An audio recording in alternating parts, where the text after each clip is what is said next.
Hello, everyone, and welcome to Dojo Live's recap show this Monday, October 31st, 2022, and happy Halloween.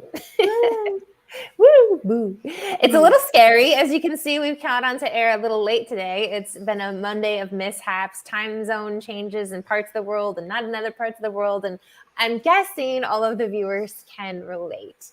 But yeah, my name is Kim Lantis, and I'm here to kind of help recap last week's shows on our series along with America Guerrero. So me and my nose. So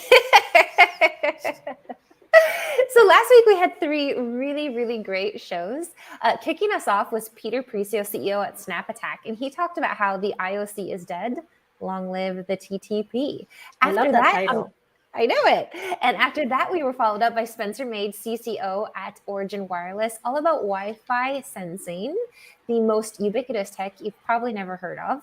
And wrapping up the week with Sean Hinton, founder and CEO at SkyHive, talking all about the human capital operating system.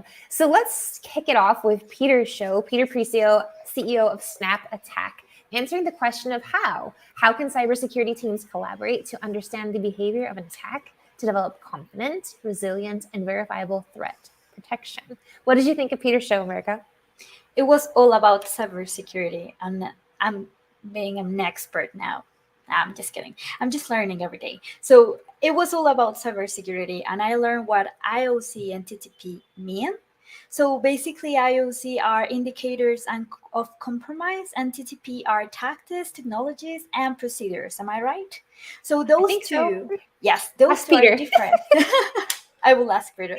So IOC basically helps you to identify an attack, and TTP helps you to identify the behavior of that attack. So there are two approaches. So basically our conversation was, which is better? And you can do both. There is no like a competition. And basically with TTP, what you can do with teams, you can collaborate with them to understand the attack and also create or develop a confident threat protection. That is what I understood. Yeah, and I mean, I really like what they're doing here with SnapAttack, and that's the collaboration component of the purple team, which it took me a minute to like put that together. But you've got traditionally the red team, who's I believe the ones trying to break it, and then you've got the blue team who's trying to defend it, and you mix it together, and now you've got red, blue, purple, right? So I really like how it's all about collaboration and having a better understanding of what's happening on both elements of a cyber attack, and then also just the scale of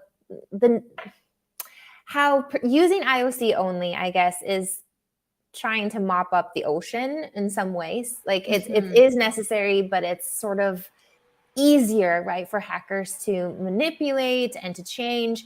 But if you enter the TTP, which is more thinking about their tactics, which actually has taken them a really long time to kind of figure out the way they're going to do this. And if you're able to think that way and break the attack in that sense, it leaves the hackers themselves with a lot less tools in their tool belt. And it's just a really interesting approach, right? To have to fight hackers in that way. So I think it's a really good approach and a really awesome piece of technology that's helping teams to do just that.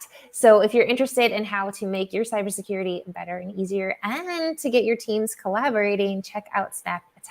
And of course, followed up by Spencer Maid, CCO at Origin Wireless, with Wi-Fi sensing and how Wi-Fi sensing is enabling the smart home of tomorrow. How about this show?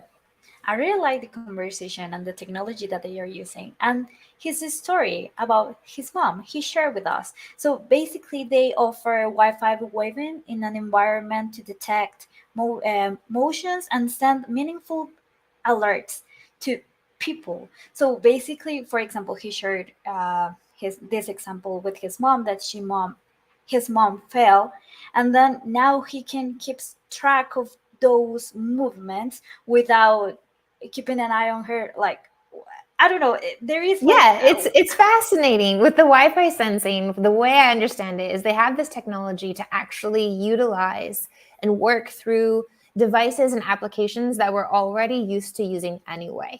Things like our cell phones, our laptops, our tablets, and our smart TVs, right? And so in some ways it's helping replace clunky, cumbersome, or even more expensive IoT right? And talking about this particular instance of fall detection, like how, some people might not want to wear the sensors, it gets in the way, they take them off, the batteries die, whatever elements like that you might come into problems with, this is a solution. And not only that, it gives people, I think, a sense of freedom back.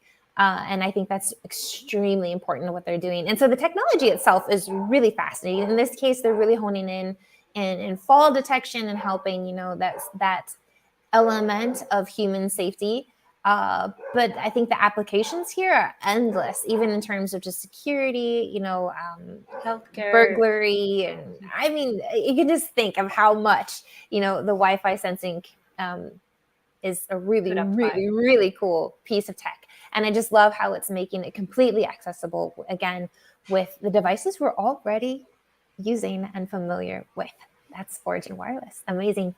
And wrapping up the week with Sean Hinton, who is the CEO and founder of SkyHive, all about the human capital operating system and the 4 essential insights into the most valuable part of your business. Yes, what I understood is that they are democratizing labor opportunities so they can benefit governments, organizations, and individuals. So, for example, if I'm looking to, I don't know, identify a skill that I didn't know that I had, maybe there are companies out there that are looking for people like me. So basically, it's like a whole network that they are providing for everyone.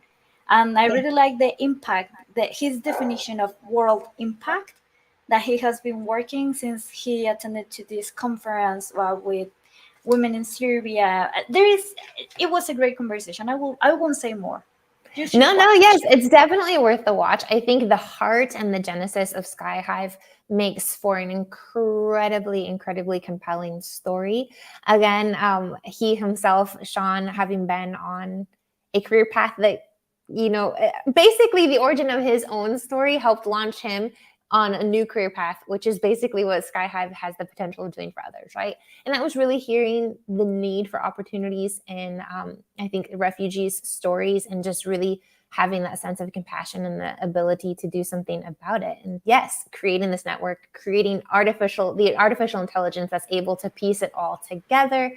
And like you said, able to tap into individual skill sets to help them on a new career path, also make the matching in terms of education and courses and way in which they might want to go about doing that, organizations who they might want to be working with and for. And then on the flip side, right, organizations, like you said, finding those individuals and even opening up the idea of, I think, global opportunities, right? Tapping into or realizing where there's already people who exist with the skill sets that you're looking for that you may not have even ever considered in the past. So it's absolutely fascinating use case of artificial intelligence, a true story, a B Corporation company who really has a lot of heart behind it. So check out SkyHive. Awesome. And so this week, it's actually a full week as well with 3 amazing shows. What's Tuesday going to be, America? We're going to have an interview with Susan Jeffers, XY Retail Journey to Initial Funding. And we're also going to talk about the journey of a minority, is that how you pronounce it? Minority female founder CEO raising funding. Minority, thank you. And then on Wednesday, we're going to have another show. Yeah, Wednesday is going to be the first of 4 shows in a special here on Dojo Live. That will be our Amazon AWS segment. And on Wednesday, we were going to be speaking with Amazon's Art Chan, as well as Ancora's Josue Murillo. And that topic's going to be all about migration and how right now is the right time to migrate to the cloud, and really talking about how migration can bring a sense of certainty in uncertain times, and maybe what the business values are to be gained by moving to the cloud and how to get started. And then on Thursday, we're going to have our final show at 10 a.m. Pacific with Joe Buffon. Digital connectivity and the patient access journey. How can healthcare provider organizations and life science companies leverage digital solutions and tech-enabled services to improve access, speed, and adherence to critical care for more patients? Yes, that's right. So it was a busy week last week, another busy week right here on Dojo Live. Check out all our shows on our website if you didn't get to. That's dojo.live. And of course, follow us on socials and you'll get all the latest updates there too. Awesome. Everyone have a happy and safe Halloween, and we'll see you tomorrow at 10 Pacific. Bye for now. Bye.